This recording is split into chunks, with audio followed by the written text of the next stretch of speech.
I'm Edie Lash, and I'm here with Hub Culture at the Monaco Transition Forum. Frank O'Sullivan, he's the head of MIT's Energy Initiative, has joined me here. Hi, Edie. So, I think being in the middle of change is hard, and we're in this energy transition where we can see smart sensors on the walls, we can see solar panels when we drive through cities, but we're still driving on diesel fuel. Yep.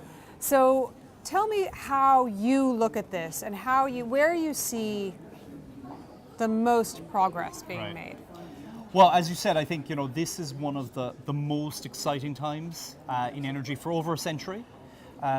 We have, over the past 5 years, basically developed a set of new technologies that allow the proliferation of things like solar power that really offer us a pathway to a much lower carbon future, a more sustainable future for the planet's energy supply and the planet in general.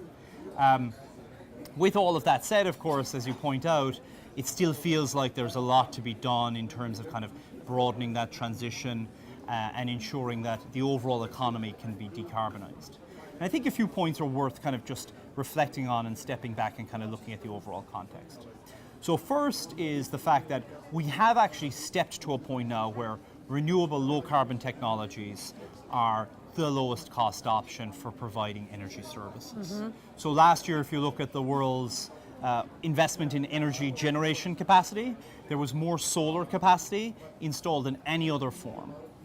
It's starting though from a low point, so we're going to have to build momentum so that the overall system transitions in that respect, and that's going to take some time. We have to accelerate that. And then we're going to have to look to bleeding over from the power system into things like mobility, and that intersection and convergence of electrification of the broader economy and mobility is going to be a very important next step.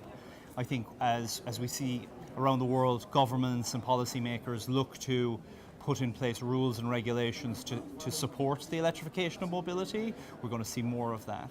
And if we can bring all of that momentum together, I think we're going to make a lot of progress on this big challenge.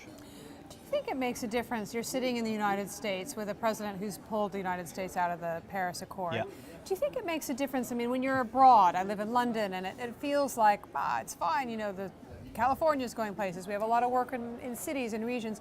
But does it make a difference when the world's largest economy isn't behind this clean energy transition? Yeah, that's a great question. One that I get quite often actually when I am outside the States. So just 2 points to note on that. So first, I think in terms of a positive, the United States as a country has a very interesting structure in terms of the rules and regulations about energy. And actually the federal government has a very small role to play in the shape of our energy systems. So if you do look at the United States today, in spite of what the Trump administration has said, we see momentum growing, if anything, with respect to the green agenda and embracing renewables. And I should add that in many respects, that's beyond kind of politics and is now entering into a pure economics-driven situation. Even in states that are traditionally very conservative, you see them looking at things like wind and solar and saying, that is the cheapest option, therefore we're going to adopt that. However, and I think this is a very important caveat, the United States as a nation stepping back from these international agreements and so on, I think really does damage the momentum that the global community had gained over the past kind of half decade or so in terms of trying to build a consensus to address climate change. And so I think us stepping back and not taking that moral leadership role is really going to be problematic because if you look at nations like India and indeed China, these are going to be very big additional emitters, and I think they could legitimately say, well look, the United States isn't willing to be serious, why should we? So that's a problem, but of course hopefully today's situation will not continue and that there's some maturing of perspectives in the United States as well, and that we can re-engage with the international community on this important issue.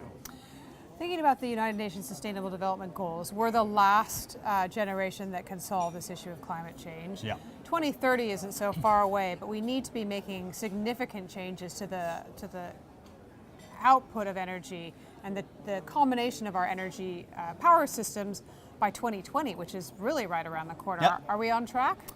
So we're not really on track, unfortunately. I will say this, I think those goals, have been they're aggressive, and I think people appreciate that fact. I think on the positive, we are seeing this momentum, as I said. Real dollars are flowing into renewables now, very real dollars.